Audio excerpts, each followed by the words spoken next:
আসলে একটা রাজনৈতিক দল নিষিদ্ধ করলেই নিষিদ্ধ হয়ে যায় না।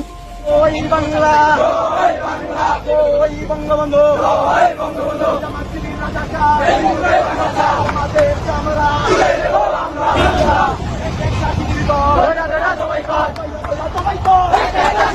আমরা রেঞ্জে সন্ত্রাসী কর্মকাণ্ড, নিষিদ্ধ ঘোষিত সংগঠন কিংবা পতিত সরকারের দোসররা যদি জনগণের নিরাপত্তায় বিঘ্ন ঘটানোর বিন্দুমাত্র চেষ্টা করে, বাংলাদেশের আওয়ামী লীগ নিষিদ্ধ করতে মাহফুজের কোনো অবদান নেই, আসিফ নজরুলের কোনো অবদান নেই।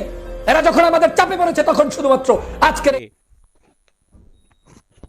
রেঞ্জে সন্ত্রাসী কর্মকাণ্ড, নিষিদ্ধ ঘোষিত সংগঠন কিংবা পতিত সরকারের দোসররা যদি জনগণের নিরাপত্তায় বিঘ্ন ঘটানোর বিন্দুমাত্র চেষ্টা করে, সেটা শক্ত হাতে দমন করার সক্ষমতা ঢাকা রেঞ্জে রয়েছে। আমার অধীনে এসপি ওসিদের নির্দেশ দিচ্ছি, নিষিদ্ধ ঘোষিত কোনো সংগঠনের কর্মকাণ্ড আপনার এলাকায় চলবে না। বৈষম্য বিরোধী ছাত্র আন্দোলনে যারা দমন পীড়ন করেছে, যাদের বিরুদ্ধে সুনির্দিষ্ট অভিযোগ রয়েছে, মামলার তদন্তে যারা দোষী, যারা দোষর হিসেবে পরিচিত, তাদের গ্রেপ্তার করার জন্য আমি নির্দেশ দিচ্ছি। আমি বিশ্বাস করি ঢাকা রেঞ্জের সকল অফিসার ও ফোর্স চৌকস, দক্ষ ও পেশাদার। ঢাকা রেঞ্জ তথা বাংলাদেশ পুলিশের ভাবমূর্তি উজ্জ্বল করতে আইন শৃঙ্খলা রক্ষায় আমরা নিরলসভাবে কাজ করে যাচ্ছি। আশ্বস্ত করে বলতে পারি, সরকার আমাকে যতদিন ঢাকা রেঞ্জের ডিআইজি হিসাবে দায়িত্বে রাখবেন, ততদিন ন্যায় নীতি, নিষ্ঠা ও সততার সাথে দায়িত্ব পালন করে যাব, যার প্রতিফলন আপনারা আমার আগের কর্মস্থলেও দেখেছেন। অন্যায়ের সাথে কখনো আপোষ আমি আগেও করিনি, বর্তমানেও করব না, ভবিষ্যতেও করব না। সাধারণ মানুষ যেন সুবিচার পায়, অন্যায় জুলুম থেকে বাঁচতে পারে, সেটি নিশ্চিত করা হবে। এমনকি আমিও আইনের ঊর্ধ্বে নই। আমি আপনাদের নিশ্চয়তা দিচ্ছি, ঢাকা রেঞ্জের কোনো পুলিশ সদস্য যদি কোনো ধরনের অনৈতিক ও অপেশাদার কর্মকাণ্ডের সাথে যুক্ত হয়, তাদেরকে বিন্দুমাত্র ছাড় দেওয়া হবে না। এসপি ওসিরাও যদি কোনো অন্যায় করেন, সরাসরি আমাকে জানাবেন। যদি প্রমাণিত হয়, আমি তাদের বিরুদ্ধে বিভাগীয় ব্যবস্থা নেওয়ার জন্য ঊর্ধ্বতন কর্তৃপক্ষের কাছে আবেদন করব। এই লক্ষ্যে ঢাকা রেঞ্জ পুলিশের প্রতিটি থানা, ফাঁড়ি, camp, circle office, SP office এবং আমার অফিসেও অভিযোগ বক্স স্থাপন করা হবে। কাঙ্ক্ষিত সেবা না পেলে অভিযোগ বক্সে সেবা গ্রহীতাগণ তাদের অভিযোগ জানাতে পারবেন এবং আমি সংশ্লিষ্ট বিষয়ে তাৎক্ষণিক ব্যবস্থা নিব। প্রিয় ঢাকা রেঞ্জবাসী, আপনাদের দায়ের করা জিডি, অভিযোগ, মামলা আমি নিজে মনিটরিং করব। একটি দক্ষ টিম দ্বারা প্রত্যেকটি জিডি, অভিযোগ, মামলা সুনিপুণভাবে মনিটরিং করা হবে। ঢাকা রেঞ্জের আওতাধীন ৯৮টি থানার সিসিটিভি সংবলিত মনিটরিং সেন্টার স্থাপন করা হয়েছে। আমি নিজে মনিটরিং সেন্টারে থানায় সেবা গ্রহীতাদের এবং ভুক্তভোগীদের সাথে ভিডিও কলে সরাসরি কথা বলবো, যাতে একজন ভুক্তভোগী থানায় এসে সর্বোচ্চ সেবাটি পেতে পারে।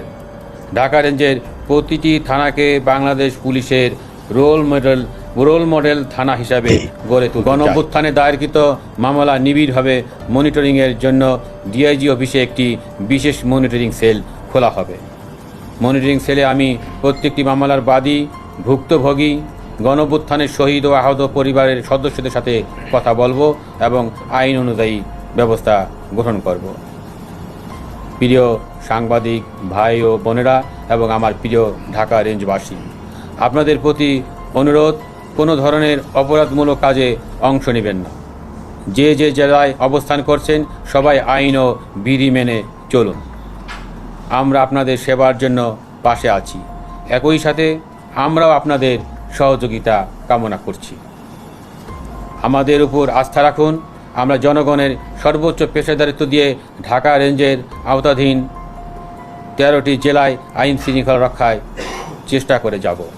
আপনারা নিশ্চয় অবগত আছেন, আমি যখন ডিএমপিতে ছিলাম, তখন ছিনতাইকারী, সন্ত্রাসী কর্মকাণ্ডের সাথে যারা জড়িত ছিল, তাদেরকে আমরা শক্ত হাতে প্রতিহত করেছি।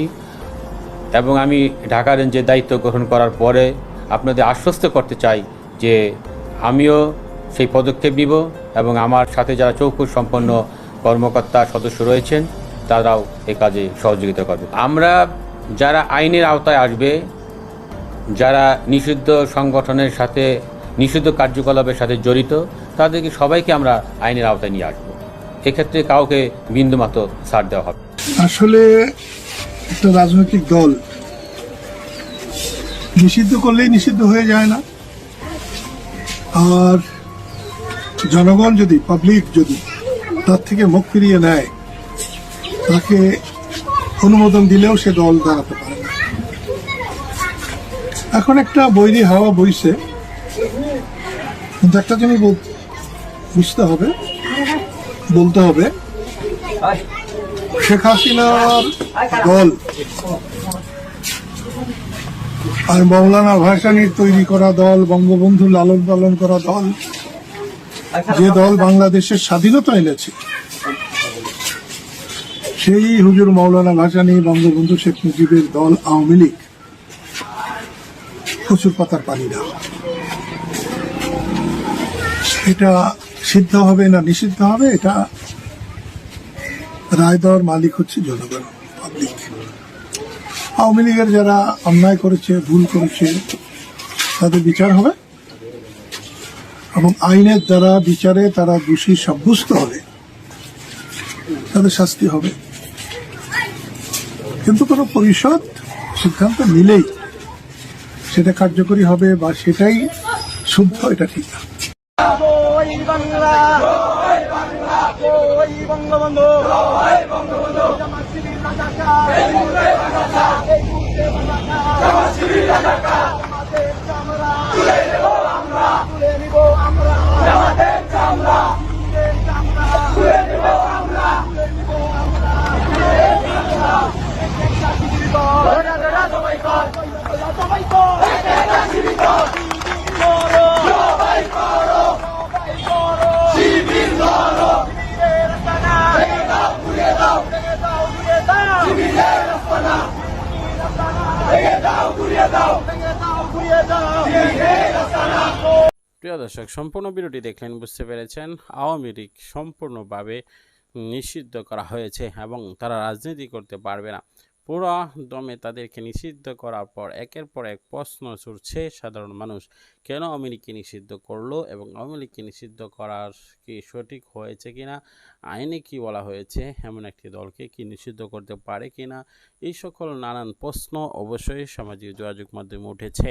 আপনার কি মনে হয় যে নিষিদ্ধ করা হয়েছে সেই নিষিদ্ধ কি ঠিক হয়েছে কিনা, আওয়ামী লীগকে বর্তমান পরিস্থিতিতে নিষিদ্ধ করা কি যুক্তিধর মনে হয় কিনা, আপনার অভিমতটি কমেন্টস বক্সে জানিয়ে দেবেন।